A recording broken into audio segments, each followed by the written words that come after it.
사랑과 은혜가 충만하신 하나님, 지난 한 주간도 거칠고 험한 세상 속에 살면서 피곤해 지친 저희를 주님 앞으로 불러주시니 감사합니다.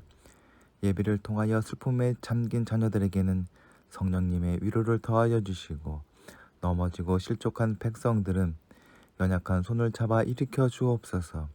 기나긴 불황으로 인하여 낙심한 심령에게는 불굴의 용기와 큰 소망을 심어 주옵소서. 깊은 수렁에 빠진 자녀를 건져 주셔서 다시 한번 믿음의 반석 위에 든든히 서게 하여 주옵소서. 이 시간 성령 하나님께서 우리와 함께하여 주시길 조용히 간구합시다.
은혜와 사랑의 하나님, 복염이 시작되고 있는 7월 둘째 주일, 하나님을 예배하기 위하여 주님 앞에 나왔습니다.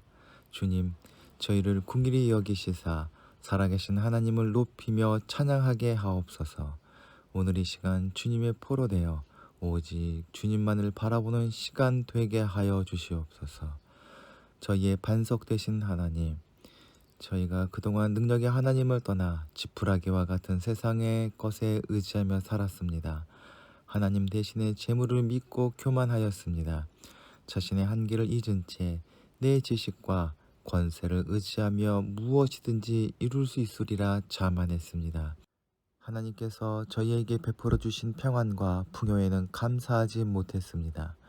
모든 것이 하나님이 주신 은혜건만 저희는 그러한 사실을 깊이 생각하지 않고 내게 있는 물질과 시간을 남용하며 살았습니다. 범사에 감사하지도 못했으며 성도다운 의로운 길을 살지 못했습니다. 제자임을 자처하면서도 십자가는 외면하였습니다. 주님, 모든 저희 미련함과 완악함을 내어 놓사오니 용서하여 주옵소서. 영이요 생명이신 하나님, 이 나라와 민족을 위하여 기도합니다. 하나님과 백성을 겸손히 섬기는 정부가 되게 하여 주시옵소서. 약하고 소외된 백성을 돕고 위로하는 위동자들이 되게 하시고, 하나님의 공의가 하수같이 흐르는 나라가 되게 하여 주시옵소서. 북한 땅에도 하나님의 궁휼하심이 임하게 하여 주시옵소서. 은밀한 가운데 골방이나 토굴에서 눈물로 기도하고 예배하는 하나님의 백성의 기도를 응답하여 주옵소서. 더위로 인해 힘들어하는 연로한 어르신들과 몸이 연약한 이들을 긍휼히 여겨 주옵소서. 무더위를 잘 이겨내게 하시고 주님의 도우심 가운데 지내게 하옵소서. 삶을 주관하시고 인도하시는 하나님, 저희 모든 삶을 아시고 채우시는 분이신 줄 고백하오니 여름의 더위로 인해 힘들어하는 성도들에게 강건함을 더하여 주옵소서.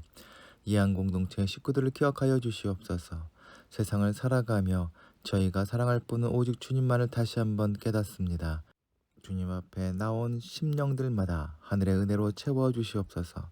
삶의 고난과 어려움에 상처 입은 마음을 내어 놓사오니 말씀과 기도 가운데 치유함을 얻고 위로를 누리게 하여 주시옵소서. 오늘 나눌 말씀 가운데 성령님의 역사를 깨닫고 의지하며 살아가는 지혜를 누리게 하여 주시옵소서.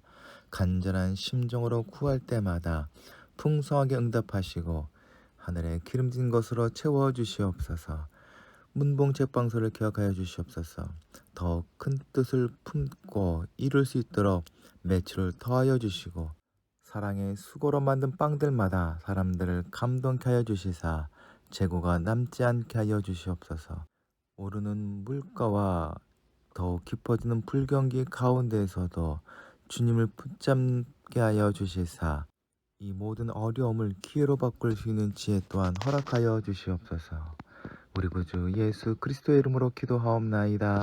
아멘.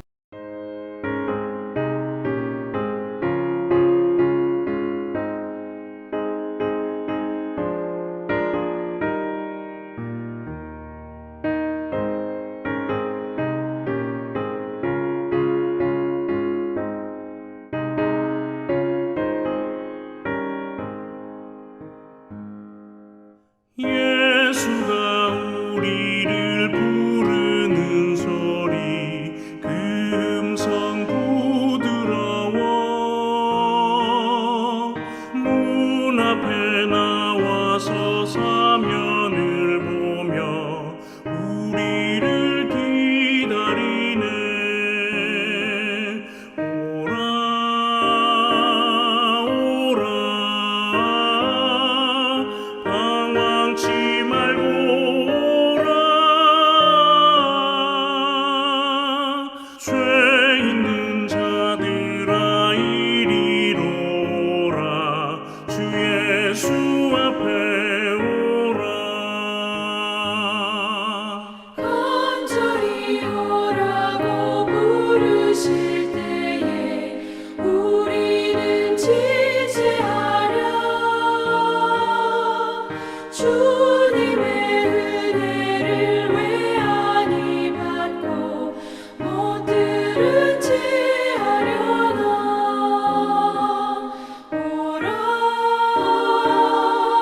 오라 방황치 말고 오라.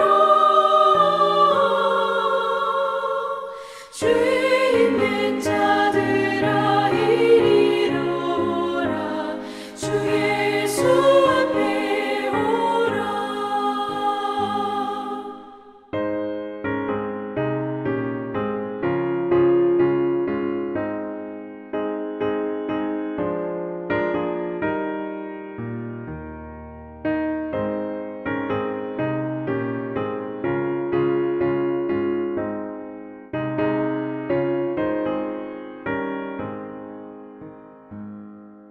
세월이 살같이 빠르게 지나 쾌락이 끝이 나고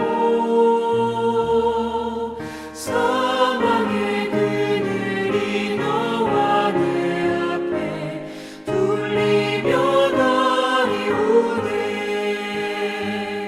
오라 오라 방황치 말고 오라. 죄 있는 자들아 이리로 오라. 주 예수 앞에 오라.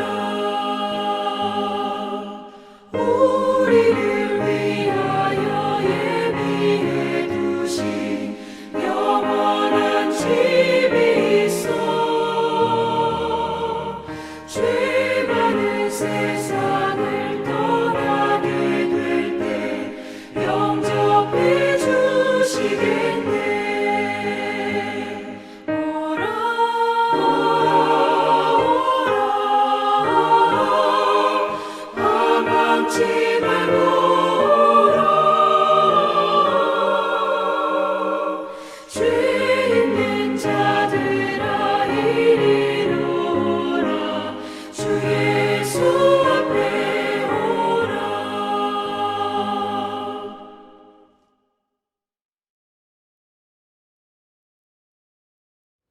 오늘 우리에게 주시는 하나님의 말씀은 마태복음 11장 16절부터 19절 그리고 25절부터 30절까지의 말씀입니다. 이 세대를 무엇에 비길까? 마치 어린 아이들이 장터에 앉아서 다른 아이들에게 이렇게 말하는 것과 같다. 우리가 너희에게 피리를 불어도 너희는 춤을 추지 않았고 우리가 애곡을 해도 너희는 울지 않았다. 요한은 와서 먹지도 않고 마시지도 않았다. 그러니까 사람들이 말하기를 그는 귀신이 들렸다 하고, 인자는 와서 먹기도 하고 마시기도 하니 그들이 말하기를 보아라, 저 사람은 먹기를 탐하는 자요 포도주를 즐기는 자요 세리와 죄인의 친구다 한다. 그러나 지혜는 그것이 한 일로 그 옳음이 증명된다. 그때에 예수께서 대답하여 이렇게 하려었다. 하늘과 땅의 주제이신 아버지, 이 일을 지혜 있고 똑똑한 사람에게는 감추시고 절부지 어린 아이들에게는 드러내 주셨으니 감사합니다. 그렇습니다. 아버지, 이것이 아버지의 은혜로우신 뜻입니다. 내 아버지께서 모든 것을 내게 맡겨 주셨습니다. 아버지밖에는 아들을 아는 이가 없으며 아들과 또 아들이 계시하여 주고자 하는 사람밖에는 아버지를 아는 이가 없습니다. 수고하며 무거운 짐을 진 사람은 모두 내게로 오너라. 내가 너희를 쉬게 하겠다. 나는 마음이 온유하고 겸손하니 내 멍에를 메고 내게 배워라. 그러면 너희는 마음의 쉼을 얻을 것이다. 내 멍에는 편하고 내 짐은 가볍다.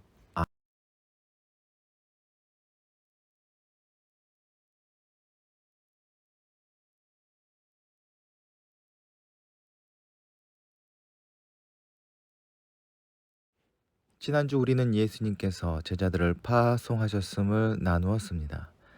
하나님이 계획하시고 예수님이 지나가신 일이기에 엄청난 결과가 있을 것을 우리는 분명히 합니다.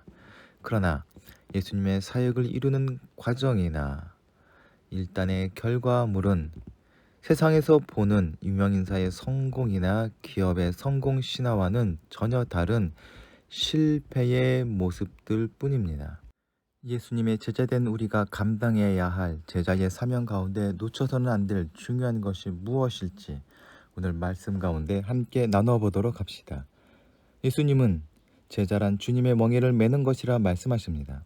그렇게 우리는 제자가 무엇인지 알기 위해서 먼저 멍에가 어떤 의미를 가지고 있는지 알아야 할 것입니다. 팔레스타인 땅은 자갈이 많은 거친 땅이기에 땅을 갈 때에 2마리 이상의 동물을 함께 멍에에 지어 일궈야 한다고 합니다. 이때 처음 멍에를 매면 서로 주도권을 주기 위해 힘겨루기를 하게 된다 합니다. 그러다가 둘 다 힘이 빠지게 되기에 한 마리가 다른 한 마리의 의견에 따라 움직일 때 서로가 편해진다고 합니다. 그래서 팔레스타인 농부들은 나이 많은 소와 어린 소를 한 쌍으로 하여 밭을 맨다고 합니다. 내가 주는 멍에가 가볍다는 얘기는 예수님께서 주시는 멍에 자체가 가볍다거나 혹은 예수님께서 대신 멍에를 쥐어준다는 의미가 아니라 예수님의 뜻에 우리 삶을 맡기면 멍에의 무게는 같을지라도 가볍게 느껴진다는 의미일 것입니다. 삶이 무거운 것은 멍에 자체가 주는 무게 때문이 아니라 어떤 삶의 길을 갈 것인지를 마치 바울이 두 법 사이에서 투쟁하는 것과 같이 우리가 고민하기 때문입니다. 그렇다면 예수님께서 보여주신 길이 어떤 것인지 봐야 할 것입니다.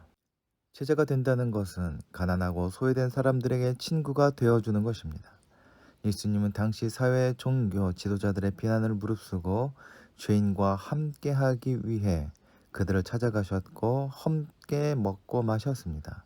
백성들은 예수님의 사상이나 이념을 공부하고 배우는 것으로 예수님이 어떤 분이신지를 아는 것이 아니라 자신들을 찾아오시고 자신들과 어울리셨던 삶과 그 행동으로 주님이 어떤 분이신지를 알게 되었습니다.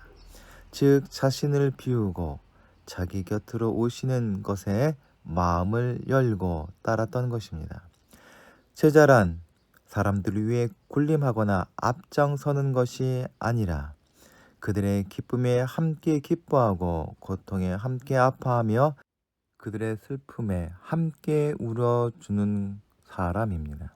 제자된 우리가 누구를 찾아가며 제자 공동체된 교회가 누구를 위해 존재하는가 이제 스스로 물어봐야 할 것입니다. 예수님께서 그것에 오늘 말씀 가운데 대답해 주십니다. 사실 하나님의 나라를 위한 예수님의 활동은 많은 지지를 받지 못하였습니다. 예수님은 당시 세상의 중심이 로마나 유대 땅 수도인 예루살렘에서 활동을 시작하지도 않으셨습니다. 소외받은 땅이며 주변부인 그 갈릴리에서 사역을 시작하셨습니다. 예수님의 제자들은 힘과 권력을 쥐고 있는 높은 사람들이 아니라 가난한 어부와 천대받던 세리 출신이며 죄인들이라고 손가락질 받던 사람들이었습니다. 예수님을 보려고 많은 사람들이 찾아오기는 하였지만 오히려 오늘 말씀에도 나오지만 많은 사람들에게 배척을 받고 활동의 중심지를 할 수 있는 갈릴리 여러 마을에서도 거부당하셨습니다. 하나님 나라의 복음을 전하기 위해 파송된 제자들이 어떤 일들을 겪었는지 오늘 앞선 본문에서 우리는 알 수 있습니다. 주님의 꾸지람에 언급된 고라신, 벳세다, 가버나움은 갈릴리의 대표적인 마을들로 예수님께서 제자들에게 가라고 하신 이스라엘 집들입니다. 아마도 예수 공동체는 이곳에서 복음을 전하는데 큰 힘을 기울였을 것입니다. 하지만 예수님의 탄식에 비추어 볼 때 이곳에서 예수님의 복음은 거부를 당하고 제자들은 쫓겨난 것 같아 보입니다. 이런 말씀들을 바탕으로 볼 때 예수님의 하나님 나라 운동은 실패를 거듭하고 있는 것처럼 보이며 성공할 수 없을 것 같은 생각조차 들기도 합니다. 실패할 것 같은 사역, 하는 일들마다 거부당하고 배척당하는 상황, 뭐 하나 제대로 되는 일 없는 그러한 삶의 모습, 누구라도 포기하고 좌절할 수밖에 없는 상황이지만 예수님께서는 끝까지 흔들림 없이 하나님 나라가 가까이 왔다고 선포하시며 제자들을 격려하십니다. 곳곳에서 배척당하는 상황을 예수님은 이 세대를 무엇에 비유할까라는 말로 이야기를 시작하십니다. 이 비유에는 장터에서 놀이를 하고 있는 아이들이 보입니다. 피리를 불고 춤춘다는 것은 결혼식을 흉내낸 놀이입니다. 이와 더불어 술 피우는 놀이도 등장하는데 아마도 장례식을 흉내낼 것입니다. 시대와 장소를 따질 것 없이 아이들은 삶 속에서 자신들이 본 것을 흉내내며 놉니다. 결혼식 놀이는 예수님의 하나님 나라 사역을 가리킵니다. 예수님께서는 가르침과 삶의 모습 가운데 하나님 나라는 잔치임을 알려주셨습니다. 오병이어의 기적을 포함하여 예수님께서는 먹는 것에 욕심을 부린다는 비난을 들을 정도로 백성들에게 하나님 나라의 모습을 잔치로 보여주는 삶을 사셨습니다.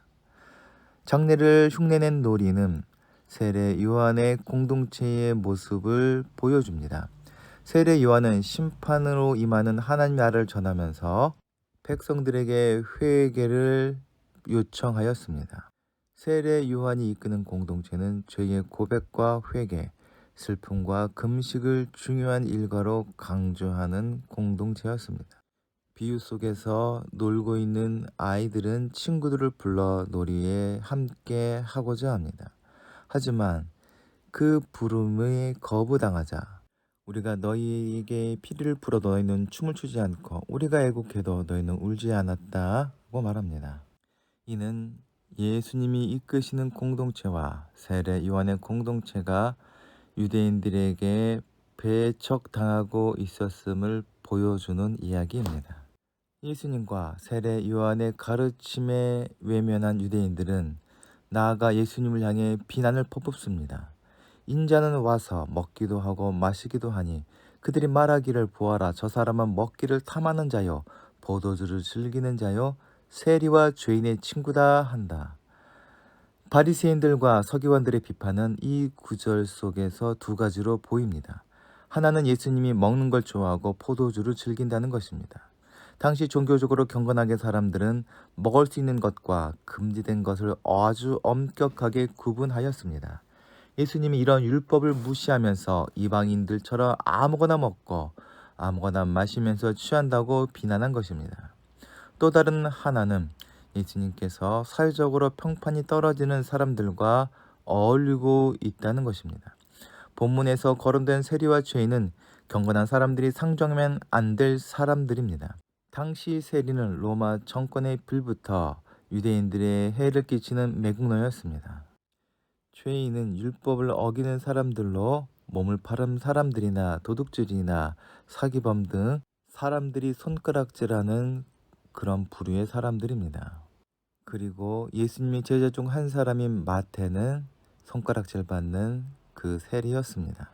유대 사회 종교 지도자들은 자신의 지식과 경험에 의지하여 예수님을 평가하는 우를 범하여 그 속에 깊이 들어있는 하나님 나라의 놀라운 비밀을 전혀 깨닫지 못하였습니다.